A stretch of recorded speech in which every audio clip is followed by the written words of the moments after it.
আমি কোথাকার ভোটার ভুলে গেছি ভাই, সত্যি কথা।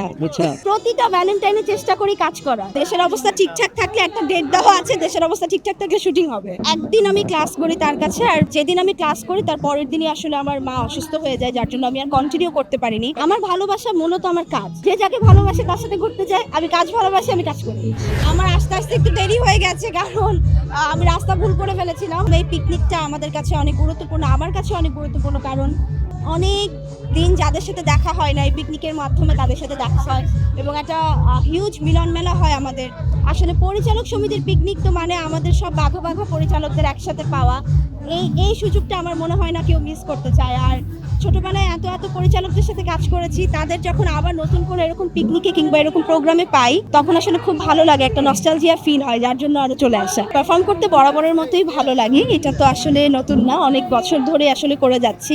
ছোটবেলায়ও পারফর্ম করেছি অ্যাজ আ চাইল্ড আর্টিস্ট, তখনও আমি স্টেজে পারফর্ম করেছি। সো ওই জায়গা থেকে একটা প্র্যাকটিস আমার সবসময় ছিল। বড় হওয়ার পর, নায়িকা হওয়ার পর আসলে ওইটা অব্যাহত আছে, ওটা ধরে রাখার চেষ্টা করি সবসময়। এবং যেহেতু আমি অনেক এনজয় করি পারফরমেন্সটা, সো যখনই আমাকে বলা হয়, আমার ডেট ফাঁকা থাকলে আমি আসলে বিভিন্ন অনুষ্ঠানে পারফর্ম করা হয়। আমার নাচ আসলে শেখা হয়েছে একদিন, সত্যি কথা বলতে।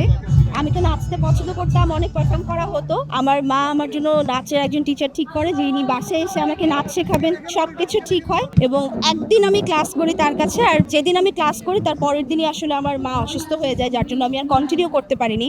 তো একদিনই যদি আমি ধরি হাতে কলমে, হয়তো ওই একদিনই আসলে আমার শেখা। আর এর বাদ বাকি যতটুকু শিখেছি, আমি বলবো আমার মার থেকেই শেখা। এখনই আসলে এরকম কিছু খোলাসা করতে চাই না, যেহেতু আমাদের উৎসব মাত্র শুরুর দিকে, এখন মাত্র বছর শুরু, এখনো উৎসব আমাদের আসেনি। তো এখনো আমাদের 2টা ঈদ বাকি, আরো অনেক উৎসব বাকি। তো কোনো না কোনো উৎসবে তো অবশ্যই আসা হবে। সো এটা এখনই আসলে খোলাসা করতে চাই না, যখন আসবো তখন ঘটা করেই আসবো। দেশের অবস্থা ঠিকঠাক থাকলে একটা ডেট দেওয়া আছে, দেশের অবস্থা ঠিকঠাক থাকলে শুটিং হবে। আমি কোথাকার ভোটার ভুলে গেছি ভাই, সত্যি কথা। আমার ভালোবাসা মূলত আমার কাজ। একটা ডেট দেওয়া আছে, দেশের পরিকল্পনা ভালো থাকলে শুটিং করতে যাবো না। এই যে প্রতিটা ভ্যালেন্টাইনে চেষ্টা করি কাজ করা। যে যাকে ভালোবাসে তার সাথে ঘুরতে যায়, আমি কাজ ভালোবাসি, আমি কাজ করি। আমার মনে হয় এটা সময়ের অপেক্ষা করলে অনেক ঘটা করে কিছু জানানো যাবে।